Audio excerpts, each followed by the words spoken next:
This is the I Read Comic Books podcast, the very best podcast for regular comic book fans. I'm your host, Mike Rapin. Joining me this week, two fearsome foes from the far-flung future. This week, I am joined by the one and only Paul Jasley. Hello, humanoids. And, here for the longest time, forever, Nick White. What a lead-in. Thank you for the alliterations, followed by the backhand compliment. Glad to see we're kicking this off. Consistency is the only thing that I'm consistent about. I don't know.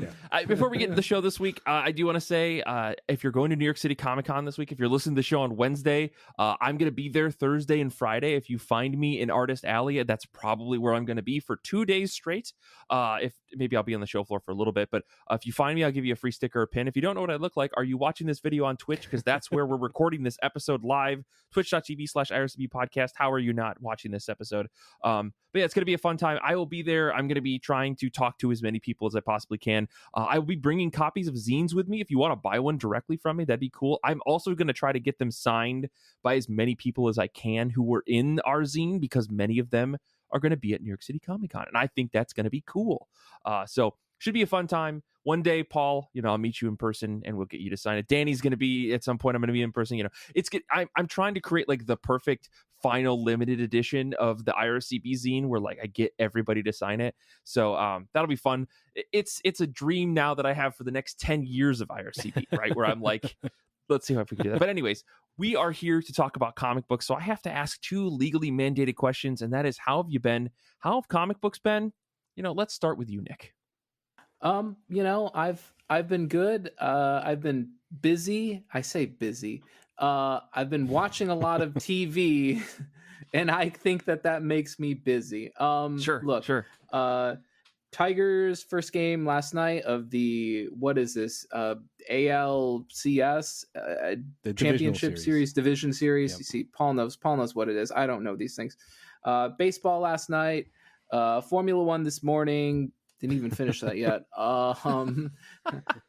Lions game this afternoon, baseball game this evening, and also, I've got a live stream going while we do the show. I'm just kidding. I just have the score running in the background. Of course, okay. I say busy, but it's really different times where I'm sitting in the same chair, staring at the same screen, watching people do feats of athleticism when really I should just be getting up and going on a walk myself. Sure. So like the hypocrisy is real, but I am still like living within it. I'm living my truth, guys. Okay. Okay. No one's upset about it. Nick, we're all happy for you. I'm glad that you've been able to find. I'm glad everyone else is, because I hate it. I hate I hate my hobbies, guys. I need Right, you're a true comic book fan. Tell us what you've been reading. I'm taking up 5-hour energy, okay? That's my new thing. No. I've been reading some books. Bad decisions in that department too. No. I read The Last Starship, not to be confused with what's that 80s movie? The Last Starfighter? Yeah, I keep thinking of that every time I talk about this book, and then I'm like, okay, no, it's not that exciting. So this is The Last Starship. It is a Star Trek book. They buried the lead. I don't even think Star Trek is technically part of the title. Watch me be completely wrong, but I think they actually did that. I'm not sure. This is written by Colin Kelly and Jackson Lansing. They've done Joyride, they've done Alien, Black, White, and Blood, and unsurprisingly, they have done the Star Trek flagship book, no pun intended, for the last 3 years. It's drawn by Adrian Bonilla, relatively unknown Spanish artist. I believe he's done 2 OGNs in a series called Alcaeos, which involves Hercules. I'm not sure. I tried to Google translate the page and I didn't really understand what I was looking at, but okay. There's something about that. Colors by Heather Moore, who's done colors on Hardstyle Juice, which was a Comixology original, and Lost Soldiers, I believe with Alice Cott. Clayton Cole's on letters, because every book is Clayton Cole's on letters. So, which is not a bad thing, but it is a thing. I think I saw his Comic Vine total amount of book credits, and it's at least 2,000. It's crazy. I think it's even higher than that. Yeah. I mean, he's up there with like our good friend Jordi Belair, Aditya Bidikar, like those colorists and letterists out there, like they are doing the work. So prolific. Yeah, which makes me wonder how are we. Is AI being used here, Clayton? Nick, I'm just kidding. No, here's I'm the thing. kidding. They are not watching 3 different sporting events in a 24-hour period, okay? Yeah.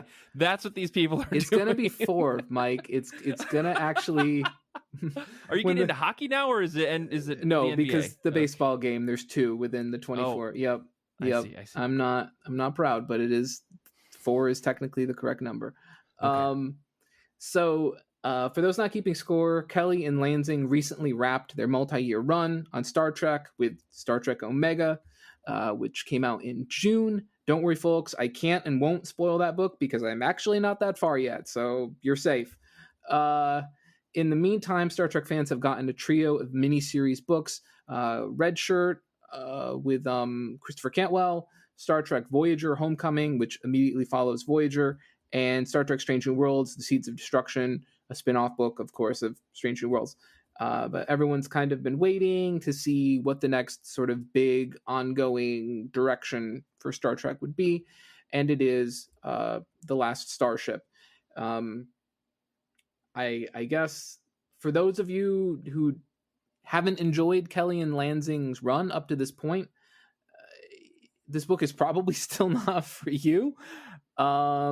If you thought maybe the art was still a little too stylized, or you're one of those people who thought the book was too woke because it had a non-binary character or featured a non-heterosexual relationship, or because the crew visited a planet where women can vote, if that's you, you're not going to enjoy this book either. And also, you're not going to enjoy Star Trek when you actually get around to actually watching the shows or the movies. You're gonna be really surprised. If you're out there and you just heard all of that, please send us an email at irsbpodcast@gmail.com if you have any interest in Star Trek. Period. I'd be very curious. Yeah. but just needless to say, because there are definitely some people, I've seen the reviews of people who have said that it's terrible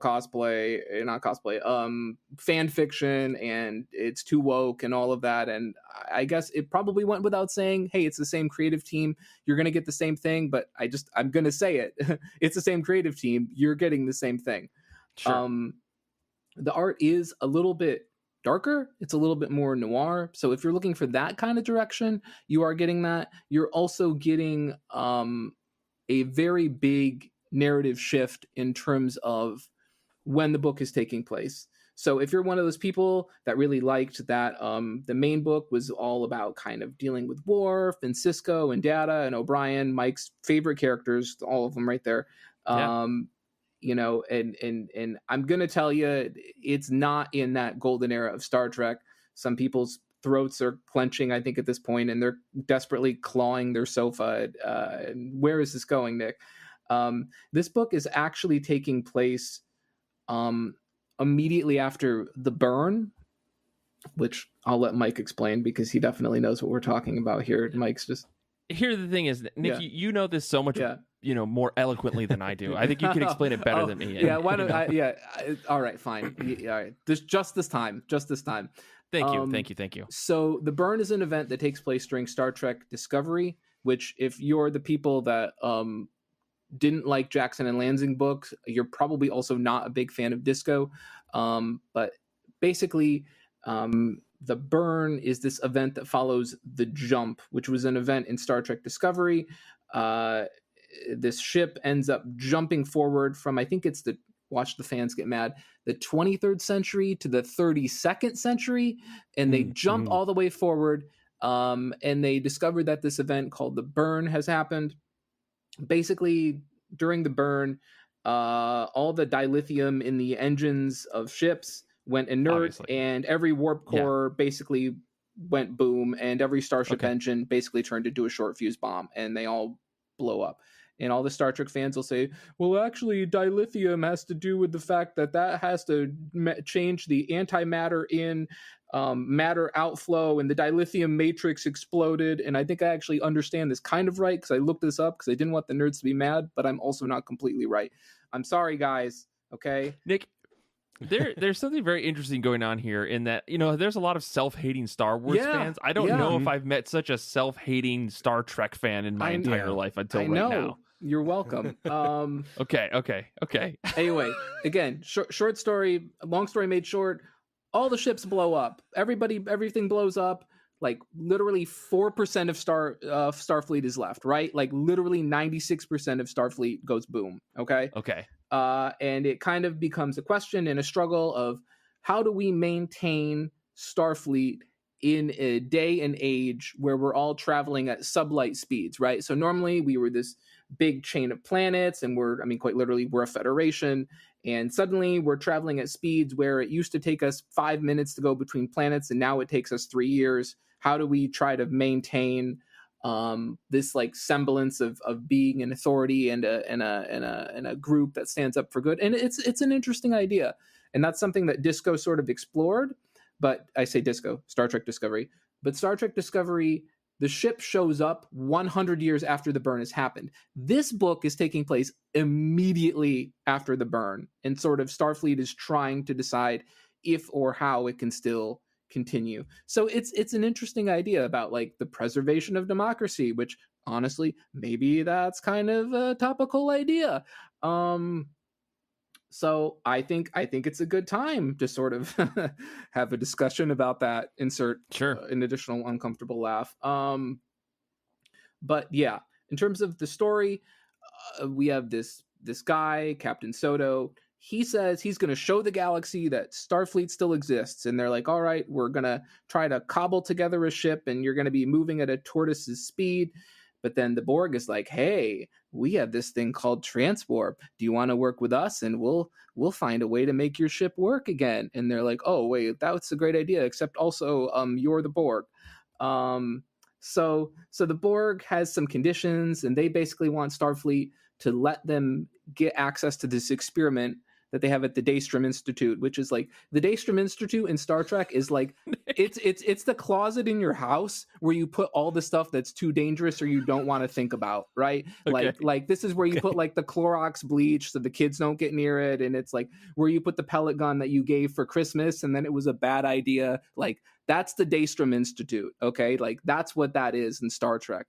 And so they want something, and it's spoilers. They want to bring Captain Kirk back to life. Nick, you're ruining this book. No, I'm not ruining this book. It's been in every fucking solicit for this book. They're like, it's a twist, but also we can't resist sharing it. So, yeah, I'm excited. I enjoyed this book. I know it doesn't sound like it.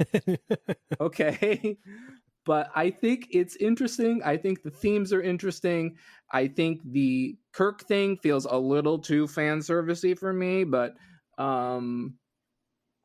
yeah, like I said, the idea of like how do we preserve democracy in this day and age where it seems impossible? That's fitting. We'll take it. Sure. Check out this book, even if you're not really into Star Trek. I think it's a pretty.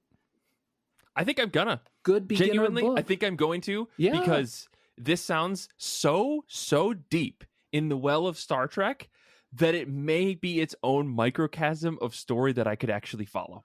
Well, and I think this was sort of the idea of Disco in a way, even though they didn't do it at the beginning of the show, was like, if we take Star Trek and we shove it 1,000 years ahead of the day and age that everybody knows, right? If we throw it 1,000 years into the future, we can sort of set up all sorts of some new ideas and rules and weirdly make it maybe more approachable than, the day and age where everybody is like super well versed or not in like Data, Picard. Sure. So your Star Trek moves forward, Star Wars moved backwards in time. That's right. That's how they differentiate the two. Okay. Yeah. That's exactly right. Those are the rules. Okay. Those is exactly how it works. You're welcome. What about you, Paul? What have you been reading?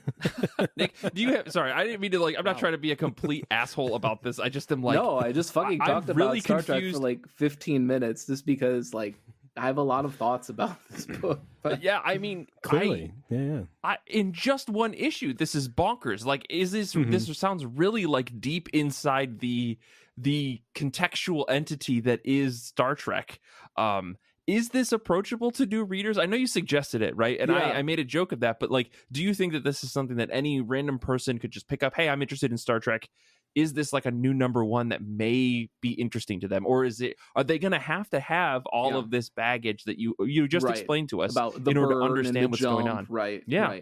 Right. I think it's approachable. The book does a pretty good job, I feel, of assuming that you haven't watched Star Trek Discovery, that you don't know what the burn is, and actually you don't even need to know what the jump is, because this book precedes the jump by about 100 years. So even that doesn't really matter. Like I said, it's just this ship that's going out to, try to prove that the Federation still exists, and it's cobbled together a crew, and they've made some uncomfortable bedfellows in the process. And if I guess the Borg equals maybe don't trust them, I think you're good. I think you can. Interesting. All right. Yeah. Okay. Well, Nick, I'm going to try this. I think IDW sent us a copy, and I think there's no reason for me to not try this given the pitch that you've just given us. So please check it out. I would love to hear what you think. Paul, what have you been reading? Yeah. Well, I have to answer the first question first. I've been doing well. We're enjoying a very late summer weekend here in West Michigan. We've had temperatures in the mid to high 80s the past couple of days. I actually spent a good chunk of my Sunday out on a pontoon boat on a lake with some friends. It was wonderful to soak up the last rays of sunshine before autumn, the brief window of autumn, and then the never-ending fall or never-ending winter of West Michigan. So yeah. I know, I was looking at things to talk about for this episode, and I feel like I say this every time I'm on the show. I'm so woefully behind on monthly single issues. I was like, oh God, I have to read something, but if I read something, it'll be 2 months old. People have already read it. They've already talked about it on the show. I'll look like I don't know what I'm doing. So I went to the other giant pile of comics I have, which is all of the random single issues I pulled out of back issue bins when I go to the comic shop. I'll find some there. And I read from 1995, a comic called Batman Mitefall. And this is, I saw this pop up. The cover grabbed my eye. The writing and art credits grabbed my eye. This is written by Alan Grant with art by Kevin O'Neill, two legends of English-British comics. Both worked at 2000 AD. Alan Grant, of course, worked on Judge Dredd with John Wagner. Kevin O'Neill did... Nemesis the Warlock. He worked with Alan Moore on the League of Extraordinary Gentlemen, did a bunch of DC stories as well. So I grabbed this again from 1995. And as you might tell from the title, this is a spoof of the Nightfall, Night Quest, Night's End Bat epic from the 90s. To the long story short, for those of you that aren't 40 years old like me and didn't read that when it came out, this is a huge Batman story where this is the first appearance of Bane. He shows up. He lets all of the inmates of Arkham out to basically wear down Batman. When Batman's at his weakest, Bane breaks Batman's back. That's that famous moment. And then Batman, or Bruce Wayne, passes the mantle on to John Paul Valley, who takes over the mantle of Batman, becomes hyper violent like all 90s superheroes became. Bruce Wayne comes back, says, no, that's not the way. He takes Batman. It's a whole thing, lasted way too long. And if you want to know more, our friend Zach did a wonderful deep dive of all of those comics on his podcast, The Comics That We Love. Go listen to those episodes. They're great. I was on the sort of finale one where he wrapped it all up. Super fun to talk about. Would you recommend those books, Paul, or not?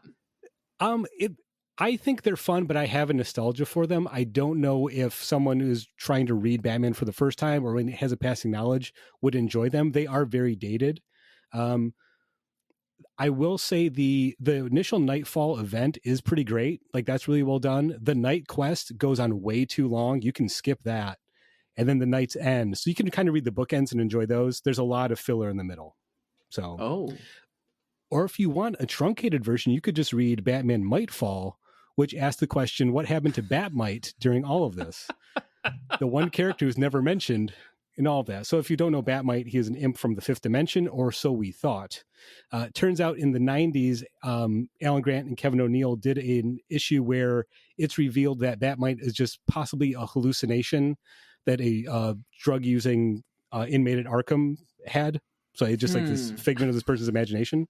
And that's where this book opens. We have this character named Bob Overdog, who's locked up in Arkham, but he's clean and sober. He doesn't do drugs. He's an upstanding citizen now, but he's still waiting to be released from Arkham. He's there when Bane attacks Arkham and lets all the villains out. So he runs out and immediately runs afoul of some drug dealers who force him to take LSD. And during his trip, Batmite pops up, and Batmite tells him, look, the same thing that happened in Nightfall, that happened in the Mite world. Bane Mite showed up and freed all the inmates from Arkmite Asylum to wear down Batmite and broke his back. And to stop Bane Mite from escaping Mite World and taking over the rest of the universe, he has to come get Batman. But since Batman's not around, he guess he'll take Bob Overdog instead. This leads them to go to the Mite World, where we see all this happening. And Bob becomes Overbat, and he basically looks just like the Jean-Paul Valley Batman. He's got the same costume on, and he has to fight some crime. There's this running gag where like they have the Mite version of the Justice League, and they're like, don't wait, the Super Mite family is going to show up any minute. They're off world. They're going to come back. And sure enough, instead of getting the Mr. Mitzia's Pidalek imp, we get like basically like a Super Mite. Like he's like a Batmite version of Superman. He comes back, but he has the whole Batmite, Super Mite family with him. Supergirl Mite, Eradicator Mite, Superboy Mite, Steel Mite. They all come back. They're very easily defeated because the chemical that Bane uses to get strong, which is called Venom in the main continuity and called Toxic here in Mite World. Well, he kind of mixed it with Kryptonite Night to defeat the Super Family. So he's able to defeat them. Oh god. Meanwhile, we get the entire Justice League Mite versions of them. We get Mite versions of Swamp Thing, Constantine, and the Doom Patrol. Eventually, Overbat is able to defeat Bane Mite, and he's kind of worshipped as a hero on Mite World. This thing is so ridiculous. It's basically like reading a Mad Magazine parody of DC Comics continuity at the time, and it really has that. And someone who was reading DC Comics and someone who read Magazine as a teenager, this was like weirdly nostalgic. I really kind of loved it because like I remember there being comics where publishers would poke fun at themselves, and like I don't really see that anymore. And that's what's really great about this. Like they're not afraid to just poke fun at themselves. There's a point where Bane Mite is telling his origin story, and someone asks a question, and he says, "Well, to know that you'd have to read The Vengeance of Bane Mite on sale now for $4.95." Like, and it's just like a ridiculous thing. There's a panel where they have the Superman family, the Super Mite family, and there's one of them. They're all saying like what they're going to do. I'm going to use my heat vision to do this. I'm going to use my X-ray vision to do this. And there's a coffin that has the Superman logo on it. And it says, I'm going to use my super hype to suck all the loose change out of his pockets. And it's like, it's so like great that they're willing to make fun of the cost of comics and the absurdity of these big crossovers. And on top of that, like it's Kevin O'Neill, and like he does like humorous and grotesque at the same time so well. Like it's very funny. He has a great time drawing these little impish versions of the Justice League. It's also like it's grotesque because every time you see Bane Mite, he gets bigger and bigger. Like his muscles just get bigger. So he like kind of takes up the whole panel every time you see him. And there's a point at the end where like Bob Overdog's skull explodes out of his head. And it's like, this it's like really gruesome, but also like weirdly funny at the same time. Sure. It really kind of looks like Jack Davis, if you know Jack Davis from Mad Magazine, which kind of underlines the whole vibe of the book. It's incredibly silly. It's really dumb, but it's weirdly nostalgic, and I had a blast reading it. Again, these are two great creators, probably just trying to make each other laugh. There's so many little in-jokes, in-continuity jokes. And again, if you're reading Batman or the Nightfall series at the time, you'll have a blast reading this. Maybe not for casual Batman fans, but like as someone that read this over the time and has like a weird nostalgia for this era of comics, I really enjoyed their ability to poke fun of themselves. It's kind of fascinating that this book is happening when it's happening, because I feel like this is definitely the era of the I always think of just the Arrested Development sign of we demand to be taken seriously. I feel like this was very much that era. So it's interesting to see this sort of self-effacing attitude as well. Weirdly. Yeah, I think it was just fascinating, but I think that was more common back then. And also, like, it also was something that they were selling for $4.95. And of course, if you're a completist, you're going to buy it. So it's like, I found it in the back issue bin in my shop for $5. So it's inflation proof. You can still get it for pretty cheap. So, oh God. I would say if you find a copy, and again, if you're a Batman fan like me, like, this is a pretty fun read. So yeah, that's awesome. Dude, that tickles me so much. Just the Might version of every DC hero just is very funny in how stupid it is, and I'm glad that it's poking fun at itself. It's not like they're trying to take this serious, right? It's very good. So to hear great. Like you have to look up the panels at some point. There's when they showed the John Constantine Might. Like, he has a word bubble, but like it's only like 3 words, and the rest of it just asterisks because it's all like censored out because he's cursing so much. Like, it's that kind of stuff, that kind of humor.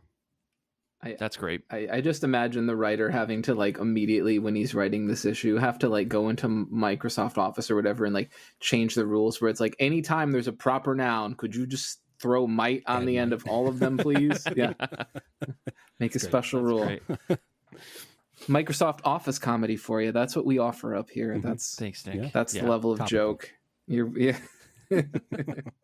Well, let me. I'm so dead tired today. Let me just talk about what I've been up to. I spent the last 2 days out in the sun like a dummy, sapping all my energy. This giant yellow fire in the sky. Okay, nice flex.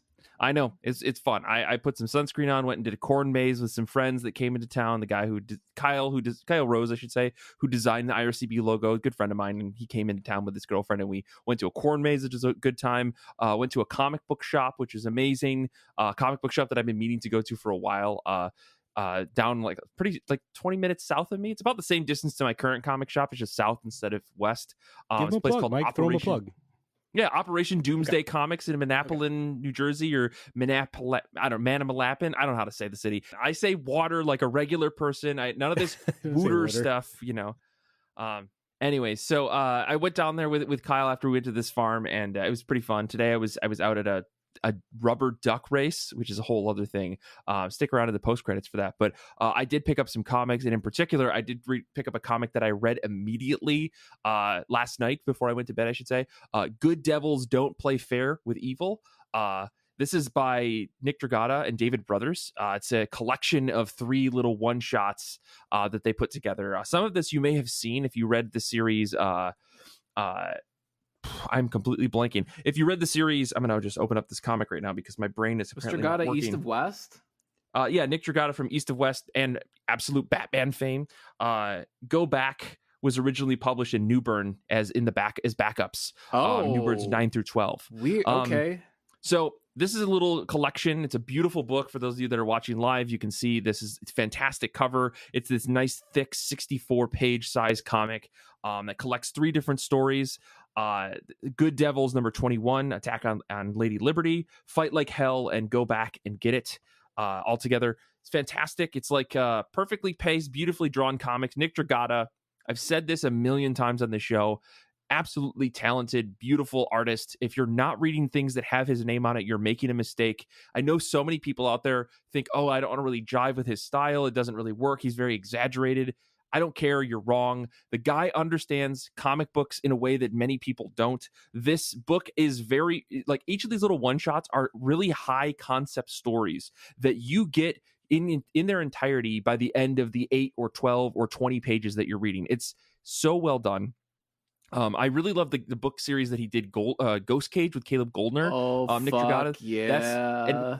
Similar vibes in this entire book, right? It's very experimental. It's very pushing the limit of Dragata's just like exaggerated styles and some things, like the layouts that they do to set up these stories, like with the titles and the dialogue bubbles, really, really creative. It feels so just like boom, boom, boom. Like there's these punchy moments that happen throughout. Super well done. Character designs are great. The dialogue is fantastic. Like David Brothers is the writer. Nick Dragata did all the art. And I'm guessing there's a big collaborative element to that as well. There's like fluidity in these stories that feels buttery smooth. Like even when the stories feel larger than the pages that contain it. everything moves easily without friction. It's like this perfect combination of writing and artistry in a book. The content itself, there really isn't a way for me to describe what's in this book. Like, they're all really short stories, and if I just told you what they were about, it would just spoil the entire thing, because these are all 3 very short stories. A lot of action, a lot of really interesting just expression of action, which I think is really fun. And like really smart, clever wordplay pushed together. Like, it truly feels like a celebration of 3 like well-structured, beautifully crafted comics, heavily inspired by manga, which is a thing that I'm not guessing at. That's something that David Brothers actually calls out, like at the end at the end of this, about how like he's been working in the manga industry for such a long time. He's like, I wanted to do something that was representative of the feeling that I had when I read masterpieces by like a couple different creators that he mentioned. So you can feel that they were really trying to channel that, but with something that feels truly like Western in its design of like the story types that they're telling. So that's really fun. Like, the stories themselves are fine. Like, there's nothing that's groundbreaking that blew my mind. It's like, oh my God, you can't, nobody's telling stories like this. There's a post-apocalyptic thing. There's a battle, there's this story about a kid who's like in the middle of this gang violence thing. Accidents happen and he's in the wrong place at the wrong time. Like, really, really smart, really well done, but like, it's nothing that's groundbreaking. It's the thing that's impressive is that this is a like celebration of the comic book medium in 64 pages, and not an inch of space is not used to like celebrate that. The thing that I found really interesting is that the first story in this book is Good Devils number 21, which is just kind of a misnomer, like weird thing. But each of the pages, and I'll kind of bring this up to the camera here, are like the full page like scan. You can see like the pencils and like Dragata's like signature on it. The actual comic itself is like smaller than the pages in here, but they intentionally scanned in the pages like that because they wanted to show that Dragata was actually drawing on the paper and putting down all of the background effects and stuff, like the spotting and the hatching and stuff like that. Wasn't like an after effect in color done through digitally. He was physically doing that on the pages, and they wanted to just like find a way to show that off, so they added all that extra bit. It's really impressive. I'm glad that I was able to find a copy of this, because I completely missed this. I don't know how I missed it. Dragata is an immediate pull for me for the most part, but I missed this at my shop, so I'm glad that Operation Doomsday Comics had a copy of this. I think everybody out there should go grab a copy of this. It's beautiful. It is just like a fantastic thing to look at, even if the stories themselves aren't going to like knock your brains out, but you get just these just unbelievably well done pages. Like, part of it's in color, the rest of it's in black and white. I really like the stuff that I read in the Newburn backup, so I'm glad that they finally collected that into something that you can have and hold. And it's just really fucking good comic books, you guys. That's all I can say. Well, you guys like this Nick Dragata guy, right? Yeah. Yeah. Oh man, Ghost Cage is one of the number 1 books where I'm just like, I can't explain this book at all, but you should also read this book. Yeah. It's like Mega Man, I think. Yeah. Kind of. Sort of. Yeah. That's nice. We could do a whole episode just on Ghost Cage. I would love to just break down like every page of that book and the ridiculous over the topness of it. But you get a sampling of that in this book with David Brothers that Dragata did. So highly recommend Good Devils: Don't Play Fair with Evil. Yeah, let's move on though. Let's talk about comic books that are new or old, or just something you're trying to get off your shelf that you've been meaning to read, and finally you're going to do it next. This is the top of our pile. I want to shout out some folks that are hanging out with us live today, what they're reading next. Danny's going to be reading Transformers number 25, Kirkman and Dan Mora's debut on the Transformer series. Are you kidding me? I'm kidding you, because I'm not reading this. But Danny, you'll have to let us know. I'm dropping Transformers. I dropped Transformers. It's happened. Sugars is going to be reading Aces and Arrows Volume 1 with a story about our good pal CK, who hangs out with us in the Discord. Fantastic human being. Jeff is going to be reading Star Trek Defiant and Jeff's ongoing deep dive into Star Trek, along with Nick and a few other people on our Discord. Keith's going to be reading Dr. Fate by J.M. Mateus, and Paul G is going to be reading The Author Immortal. This is that new Frank Barbary and Morgan Beam book. I almost picked up a copy of that. I don't know what it is. Frank Barbary books just don't get into my brain, but I've heard some positive things through the grapevine. So very excited to hear what you all think of those books that you're going to be reading. But let me kick things over to Paul. What is on the top of your pile this week? Well, I mean, putting aside the giant elephant in the room, that I still have about a dozen or so comics I got to get through before I get to anything else new. Sure. I don't want to. I don't want to actually don't want to embarrass myself by how woefully far behind I am. There's a new comic coming out, so I got to get caught up. So I go to the shop this Wednesday, plunk down my God knows how much money to buy a copy of DC KO #1. It's the first issue in the big new DC crossover. It's the same old cliche we get from The Godfather. Once I think I'm done with DC events, crossover events, they pull me right back in. Yeah. This is the first issue, big crossover. It's written by Joshua Williamson and Scott Snyder, art by Hermenico and Javier Fernandez, colors by Alejandro Sanchez, letters by Hassan Atsmane Alhau, who does the books that Clayton Cowles doesn't do. Like they split up. Yeah.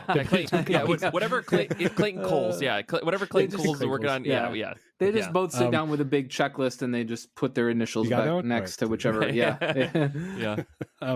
No, this I'll just read you the solicit because I don't know if I could write anything more ridiculous to sell you on this book than the actual solicit from DC. The heart of Apocalypse has transformed Earth into a hellscape in preparation for the return of Darkseid. The end of the DC universe is here. The Justice League's only chance to defeat Darkseid is to enter a deadly tournament, an epic and over-the-top battle royale that will surprise you. The world's greatest heroes fight to become the champion, to enter the ring against Darkseid, but here's the catch.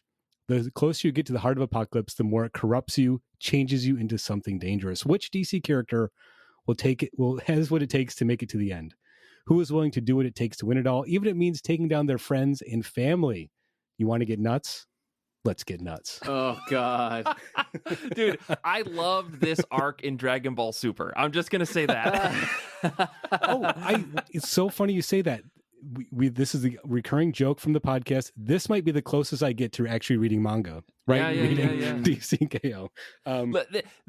Okay, here's the thing. I will give you $50. No, that's maybe too much. I'll give you $10 if they actually don't do fights, right? Because this is exactly what happened with X of Swords. We got promised all these battles, and then 3/4 of the pages were just nothing, or the battles happened off screen. So let me know, Paul, if these people don't actually fight the fights that were promised, I'll give you $10.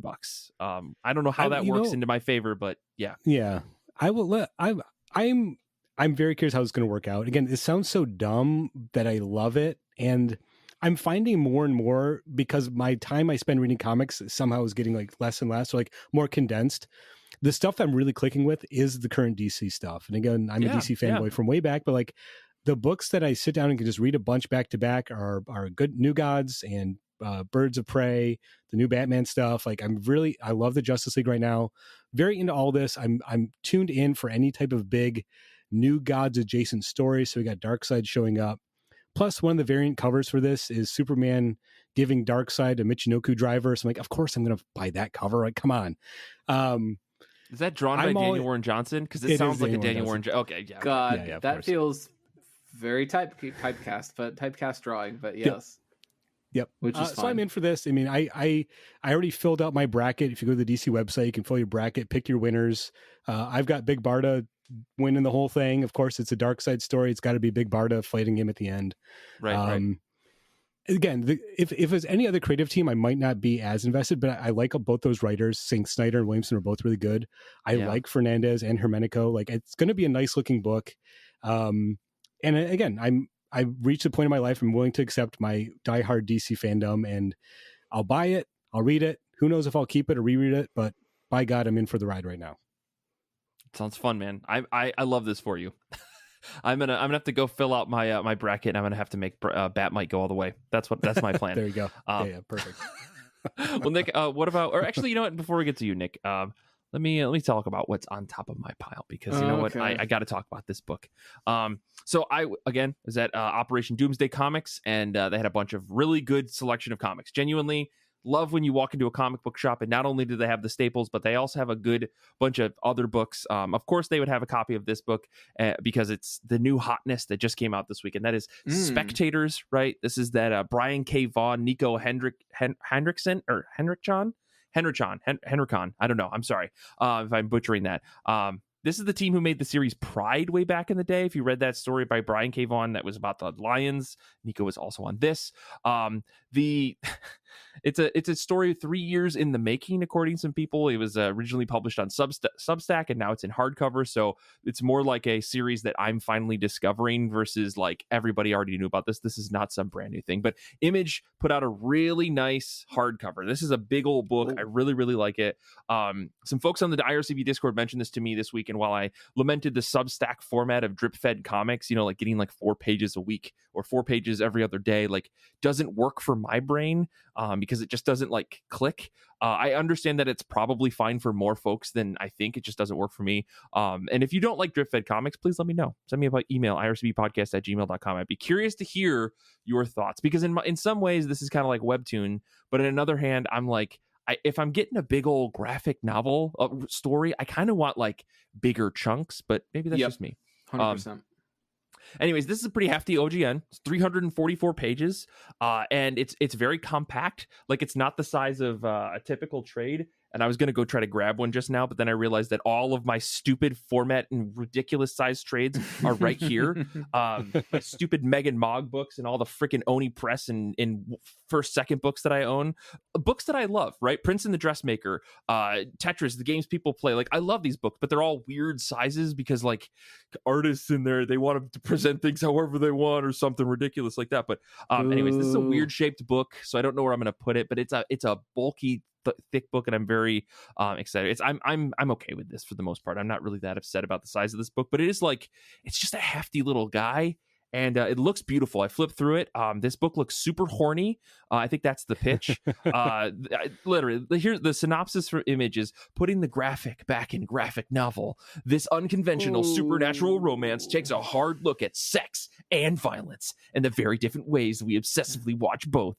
Hard look. I don't know. Nice. Yeah, anyway, so it doesn't appear to be like it's nonstop porny stuff, but I did flip to near the end, and I was like, whoa, that's a Mike, lot of you want to open it up bodies. and flip through it right now for us? And TOS doesn't apply to graphic novel imagery, right? Yeah, like there's a couple, like the page that I'm looking at right. God, I wish I could show you this. This is something else. A lot of naked people and a lot of naked body parts coming together on top of each other in single and 2-page spreads. So yeah, it's interesting. Looks, I've heard very good things about this, so I'm excited to check this out. If only because it's a different Brian K. Vaughan book, and I'm always curious to what he's doing if I don't love it all the time, 24/7. So, yeah, it's supposed to be a horny supernatural romp / mystery, so that's also kind of fun. Who doesn't like a good sexy mystery? Good horny mystery. I don't know. But Nick, what's on the top of your pile? Otherwise, I'm going to keep just looking through this salacious comic book. Yeah. I mean, I don't know if I can top that book. Wow. But sure. I am interested in High Strangeness #1. This is written by Chris Condon of That Texas Blood and the Enfield Gang Massacre fame, and Daniel Noah. And it's drawn by Dave Chisholm, who is perhaps best known for Canopus and Plague Horror, which I tried to read, but apparently something happened with the rights for that book, and you can't buy it digitally in the US right now. So there you go. Is it from Oni or Boom? Because it's that from wouldn't Oni. be surprised. Mm-hmm. Yeah. Something went down there. But so I'll just say this. I have tried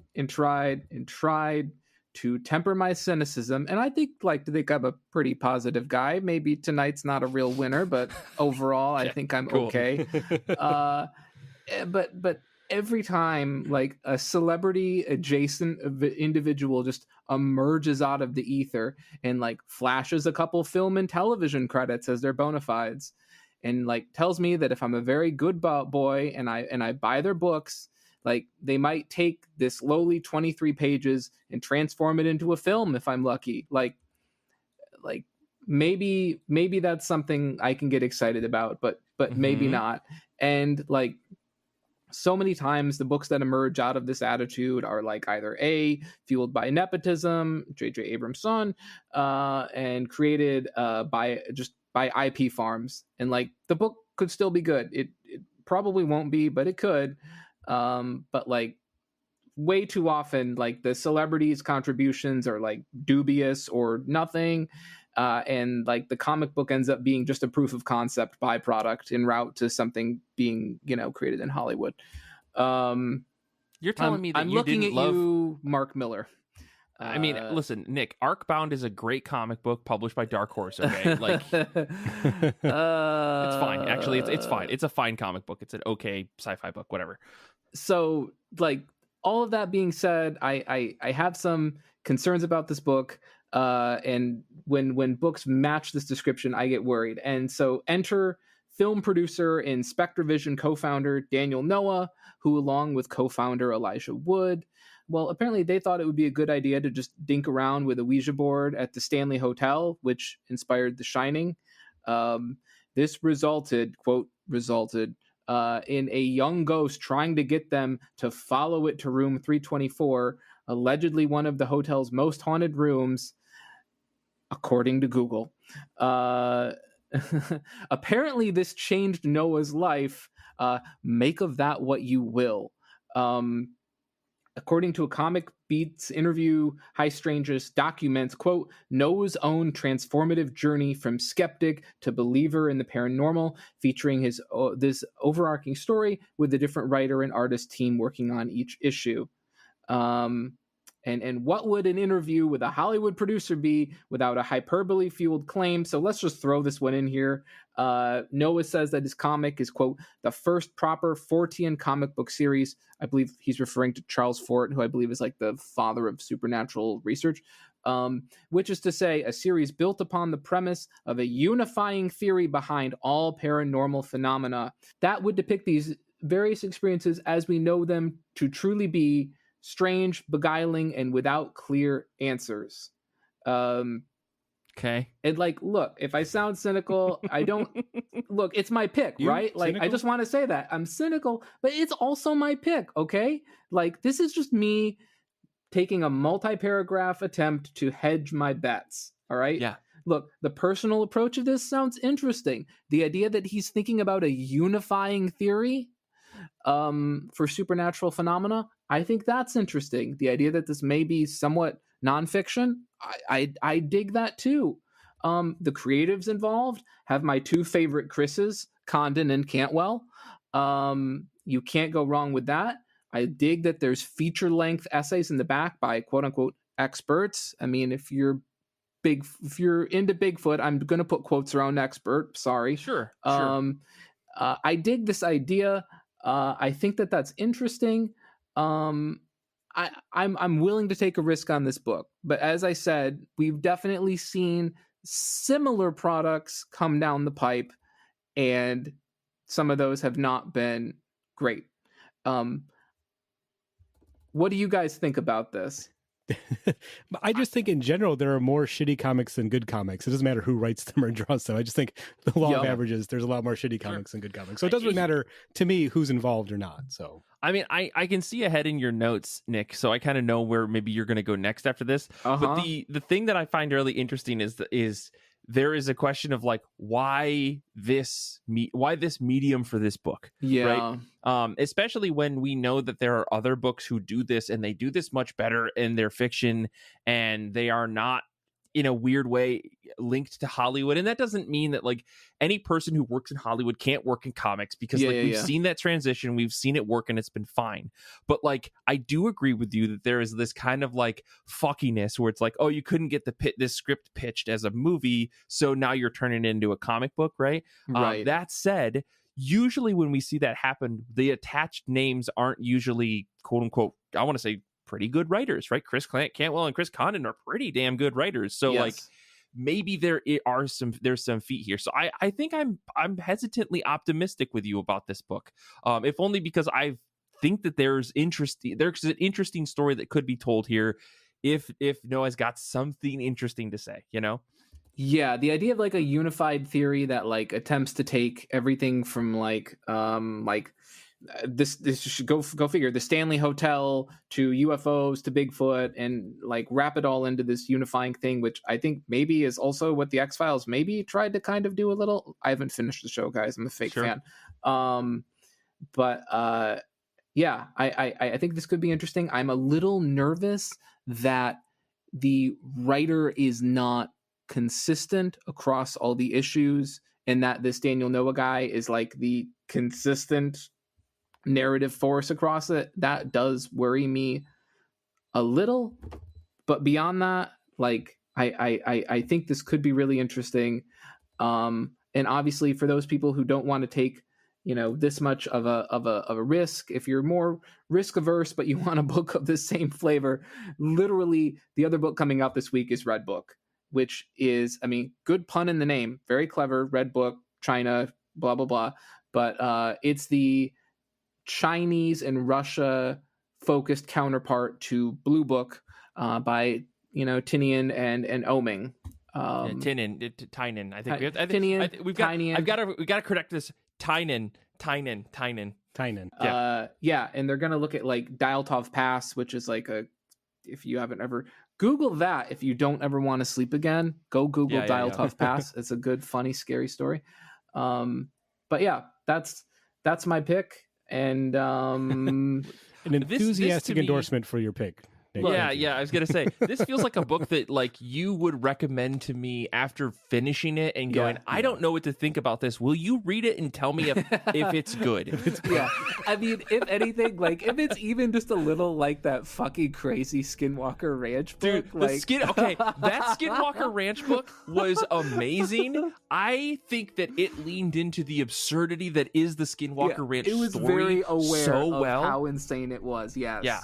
So I hope, my hope and dream is that this book is like that. It understands the absurdity of it, but also manages to tell an interesting story. Right. But I don't know. I think the Skinwalker Ranch one has a lot more options because of how much time has passed since that story came out into the ether, and how many other people have covered it. I think like Zach Thompson had it was on Zach Thompson. I think. Yeah. I think he had like a lot more to play with, whereas this one is coming straight from Noah's mind. Right. Yeah. I mean, when you lead off your book by being like, "Hey, yo, Elijah Wood and I found a ghost, and it changed my life." Okay, it's a good pitch. Okay, sure. Yeah, I mean, the guy's very Hollywood producer. Yeah, I mean, I'm interested at least to see where it goes, at least in issue 1. So you'll have to let us know next. Check it out. Check out the cover for issue 1. The issue 1 we know so far is about the Men in Black, which like is always like you know, I'm interested. Like, yeah, that's very fun stuff. So. Well, cool. I think that's where we're probably going to wrap things up. Paul, you're going to have to let us know your thoughts on High Strangeness as well. That sounds right up your alley. Yeah, absolutely. Yeah. But thank you guys for listening today. I think I've got 3 items I want to talk about in the post credits. So for those of you who aren't subscribed on Patreon, if you subscribe today at patreon.com/IRCB podcast, you can get access to what we're going to be talking about after we finish this episode. So before we get to that, I want to say thank you to everyone listening live. Thank you for hanging out with us today. Danny, thank you for proof listening. Thank you to Zander for editing. Thank you, Nick and Paul, for your time today. Until next time, comics are good. So